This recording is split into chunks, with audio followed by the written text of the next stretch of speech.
تو انہوں نے اپنے اشتہاروں پہ لکھ دیا جب کوئی کہہ رہا ہے کہ حقیقی داتا کون، اب اس نے مانا ہے کہ کوئی مجازی بھی ہے، کوئی مجازی ہے تو پھر حقیقی ہے، جب مجازی ہوگا تو پھر حقیقی ہوگا۔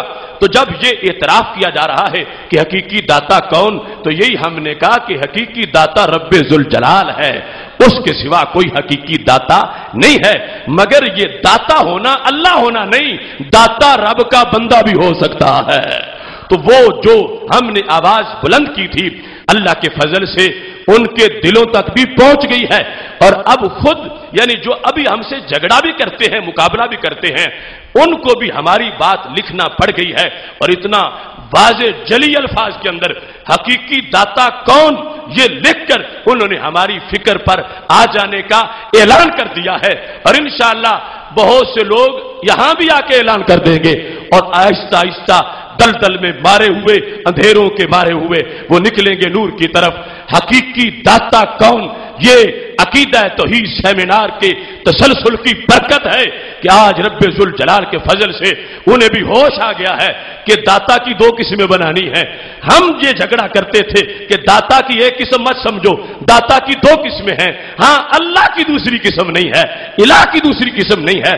انہوں نے اشتہار چھاپ کے یہ واضح کر دیا کہ ہاں ہم مان گئے داتا دو طرح ہو سکتا ہے، حقیقی بھی اور مجازی بھی، مگر اللہ صرف حقیقی ہی ہوتا ہے، یعنی وہ مجاز میں آ ہی نہیں سکتا۔ اس بنیاد پر جو معیار الوہیت ہم نے بیان کیا، اس معیار الوہیت کی یہ برکت ہے کہ رب ذوالجلال کے فضل و کرم سے دوسرے لوگوں تک بھی یہ بات پہنچی ہے، اور میں اس کو پھر دوہرا رہا ہوں کہ الہ کا مطلب ہوتا ہے واجب الوجود ہونا اور مستحق عبادت ہونا، یہ اس کی شان ہے، وہ واجب الوجود بھی ہوتا ہے، مستحق عبادت بھی ہوتا ہے، اور ان دو صفتوں میں سے اللہ کے سوا کسی میں ایک بھی کوئی مانے تو مشرک ہو جاتا ہے، دونوں میں سے کوئی ایک۔ الاشراک اثبات الشریک فی الالوہیت بمعنی وجوب الوجود او بمعنی استحقاق العبادہ۔ شرک کیا ہے کہ رب کے سوا کسی کو واجب الوجود مان لینا یا کسی کو مستحق عبادت مان لینا۔ تو اس میں نے پچھلے سال کی بھی جو یہ نشست تھی اس میں واضح کیا تھا کہ ہمارا مخالف یا تو ویسے اس کی مت ماری گئی ہے اور یا خائن پرلے درجے کا ہے۔ ہم نے تعریف میں یہ نہیں کہا کہ اگر کسی کو واجب الوجود بھی مانا جائے اللہ کے سوا اور مستحق عبادت بھی مانا جائے تو پھر شرک ہوگا۔ ہم نے کہا دونوں میں ایک چیز مانی گئی پھر بھی شرک ہو جائے گا، چونکہ درمیان میں عربی زبان میں کلمہ او کا مطلب ہوتا ہے یا، تو یا سے پارٹیشن ہو جاتی ہے گفتگو کی۔ تم کہو کہ جس بندے نے عمرہ کیا ہے یا قرآن حفظ کیا ہے اس کے لیے یہ انعام ہے، تو اب مطلب کیا ہوگا، دونوں میں ایک صفت پائی جائے گی تو انعام اس کو مل جائے گا، یہ نہیں کہ دونوں ہوں تو پھر۔ اور ایسے ہی اگر دوسری طرف سزا کے لحاظ سے تم کہو کہ جس نے شراب نوشی کی ہے یا چوری کی ہے اس کو سزا دیں گے، تو اب یہ نہیں کہ دونوں کام کرے تو پھر سزا ملے، کوئی ایک کرے گا تو سزا مل جائے گی۔ اس واسطے شرک کیا ہے، رب ذوالجلال کے سوا کسی کو واجب الوجود ماننا یا مستحق عبادت ماننا۔ تو اللہ کے سوا اگر کسی کو کسی نے واجب الوجود مانا اگرچہ مستحق عبادت نہ مانے پھر بھی مشرک ہے، اور اللہ کے سوا اگر کسی نے کسی کو مستحق عبادت مانا اگرچہ واجب الوجود نہ مانے پھر بھی مشرک ہے۔ یہ وضاحت ہم نے ہر عقیدہ توحید سیمینار بھی کی ہے۔ اس کے باوجود مجھے افسوس ہے کہ ایسے خطیب اور مخالف کیمپ کے اس طرح دھاندلی کرنے والے لوگ کہتے ہیں جو یہ معیار الوہیت بیان کرتے ہیں اس کے مطابق تو ابو جال بھی مشرک ثابت نہیں ہوگا۔ تو میں کہتا ہوں کیوں نہیں ثابت ہوگا؟ ابو جال اگرچہ اپنے بتوں کو واجب الوجود نہ مانتا ہو تو پھر بھی مستحق عبادت تو مانتا ہے، تو جو مستحق عبادت مانے رب کے سوا کسی کو وہ مشرک ہوتا ہے۔ تو اس بنیاد پر ابو جال شرک کے پھندے سے نہیں نکل سکے گا،